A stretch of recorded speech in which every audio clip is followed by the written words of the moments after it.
Okay, cost of living is so high, I cannot even afford myself. How am I going to afford a child?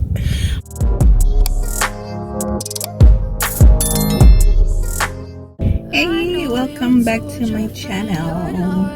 Thank you for tuning in. Happy Friday, or whichever day you're watching this video. Grateful for your subscription, your likes, your comments, and sharing my video. However you may come across my video, thank you very much for watching. And I hope you, I don't say like, I don't know if you like this content or like, I don't know, like you know, yeah. But I hope you learned something. Yeah, based on the title, you'll see. And as you see by the thumbnail, is something else. I recorded this video before, and yeah, I'm re-recording it. Yeah, some additional things to say. So yeah, I had my appointment recently, a few days ago, and it was not let me talk to you, like, you're not talking to somebody in front of me. So it was the first appointment I've been to that has been was good. Was a good appointment. It was the best appointment I've had since I'm going to the neuro clinic. New doctors all around. So as you know, if you watch my previous videos on this, you know that I have a new doctor every time, but the consultant or the head of the neuro unit remains the same, right? But this today was a bit different. Not today, but my last visit was a bit different. So the doctor was different, but the head was different as well. So that was good. I met her before. I think she was my first or second doctor to see me in the neuro unit, and she was nice. I liked her from the get-go. I think first. So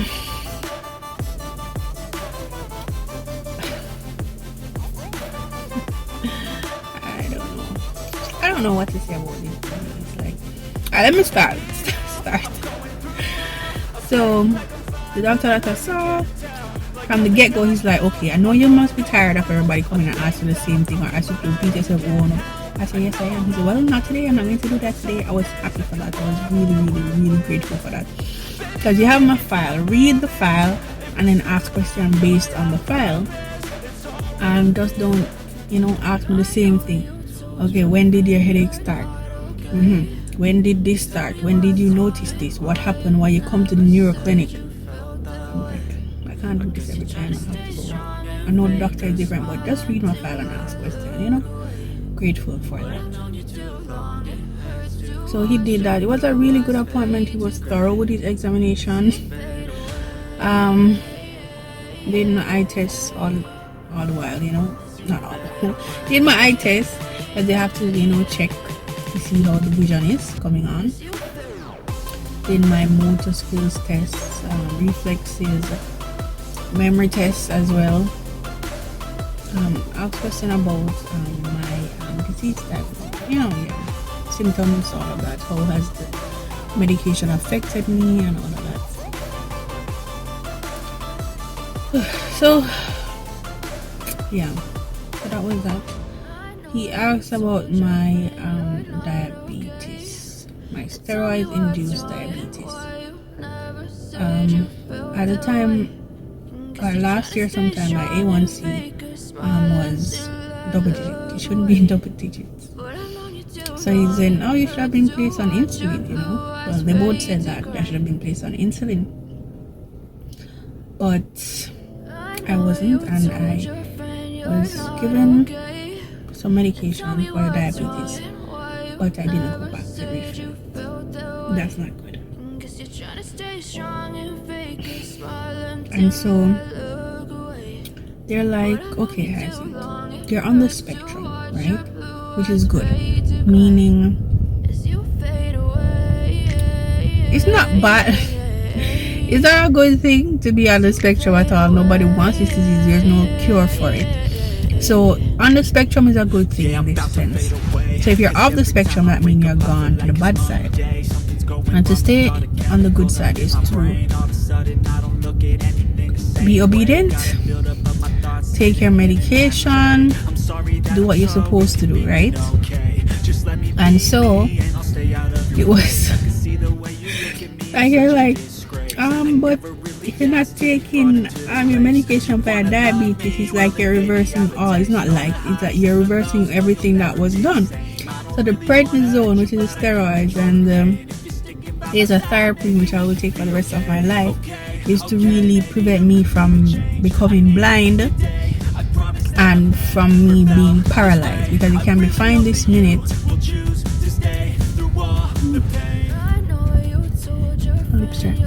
It can be fine this minute, and then the next minute you're not okay, right? You can go to bed just fine, and then tomorrow wake up and you can't move. So it's a case like that. I went to bed perfectly fine, and I woke up and I realized I couldn't see clearly out of my right eye. So they're saying you need to be obedient, you need to stick to your medication, and the thing that they're saying you should have been on insulin based on your A1C or how high it was. So we gotta keep that in check. So yeah, the symptoms, continue. There's the same. The only thing that's not as bad, I would say, is the I'm having a brain fog moment. This happens regularly, okay?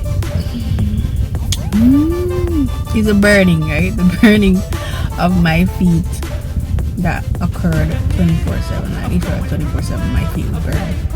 But it doesn't occur 24/7 anymore. So I'm grateful for that, happy for that. There are some spasms though that occur now and again near my spine, and my hands, toes, they have those. They don't occur regularly, but they do occur. But yeah. So she was saying like, they're trying to prevent me from being blind and from me having transverse myelitis, which affects the spine. And once it affects the spine, I'm sure they can't put a new spine on your back. So if that was possible, that a person would be able to walk. That's not possible, so they're trying to prevent that. And that untreated diabetes will, as I said, reverse everything that they're trying to prevent with the medication, because at the same time, if you don't treat your diabetes or keep it under control, it leads to blindness, kidney damage, loss of limbs and all that. So just take your medication and be good.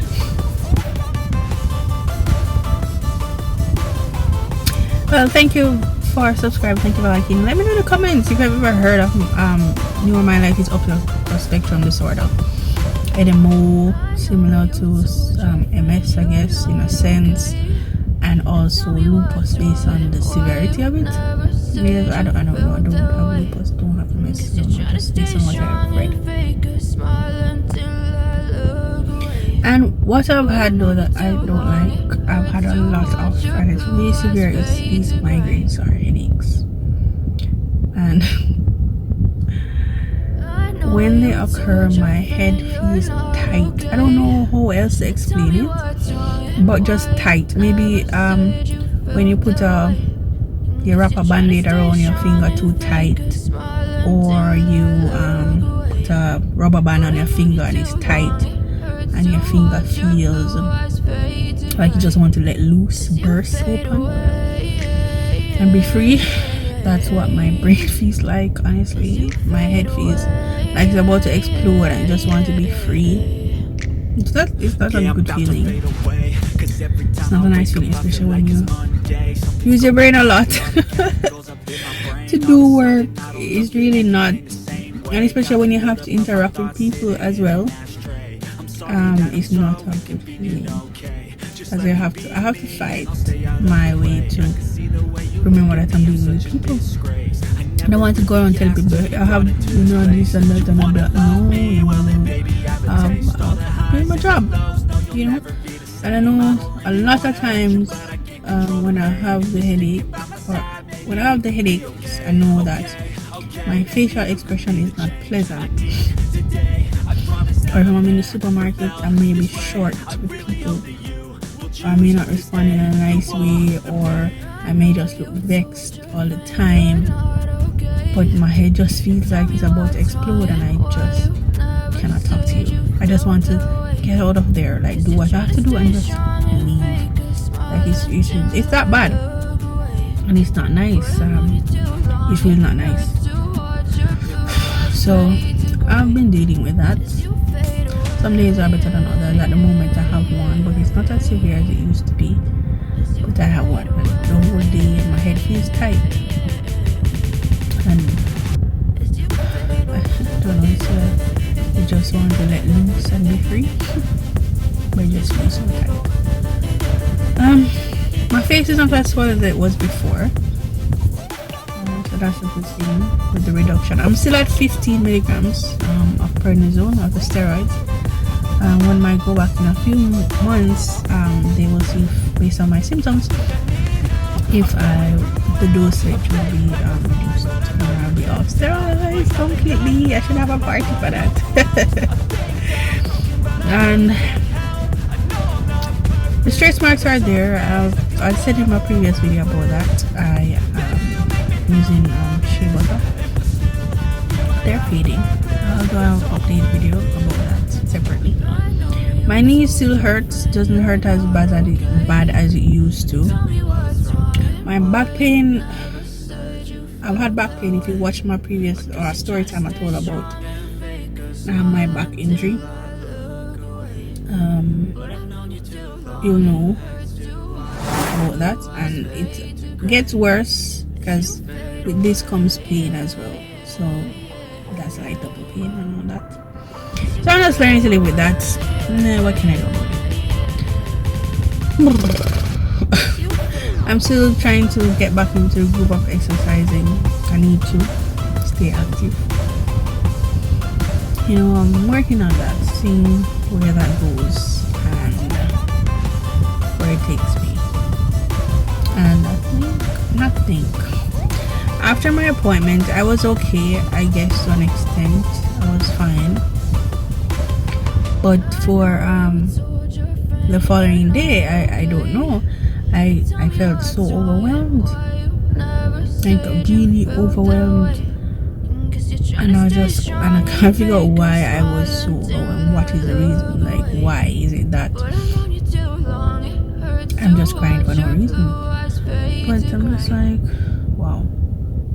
Maybe this is a lot. My subconscious is saying this is a lot, girl. But it's a part of my journey. Part of what it is. Oh right, and there's another thing. Doctor was like, "Do you plan on getting pregnant soon?" I'm like, "No. You see, children are expensive. Okay, cost of living is so high. I cannot even afford myself. How am I going to afford a child?" But I'm like, no, not afford my own. Because the thing is that I cannot get pregnant and be on this medication. So the thing is that my pregnancies has to be planned. They have to be planned. There needs to be planning involved, okay? And so I need to be off these medications completely for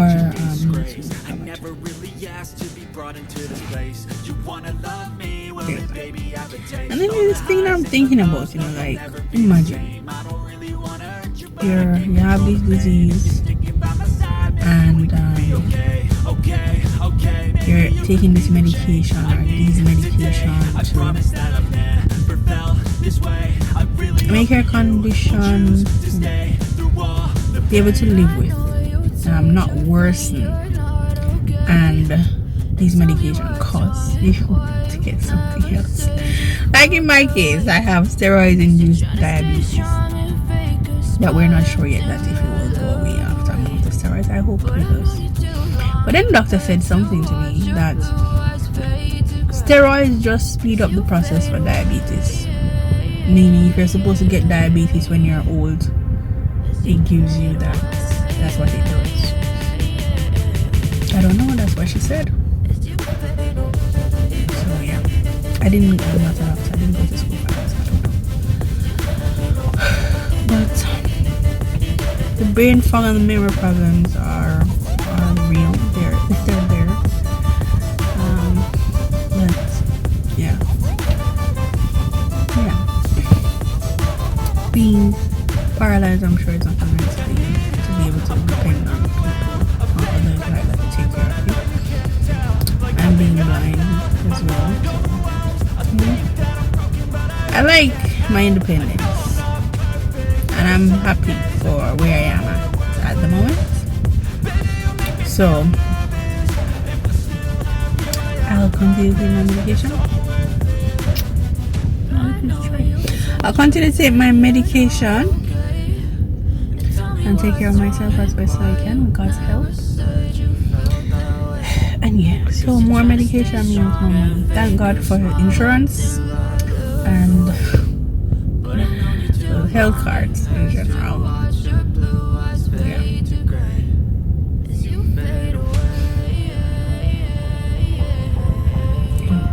I didn't cry, see? Well, I didn't. But I'm not. I said before, I'm not going to be crying and take up a camera and record myself. But if I'm recording and I started to cry, sure, I'll just record it and then edit it out. But I'm grateful for where I'm at. And remember, your journey is different from everyone else's. So live in your truth. Do what makes you happy. Stick to your values and morals. Stick to your beliefs. Do good, and good will always follow you. Thank you for watching. I do appreciate your support, and I hope you learned something new. Ask me any question you wish in the comments below. I'll answer them. Do take care, and I will see you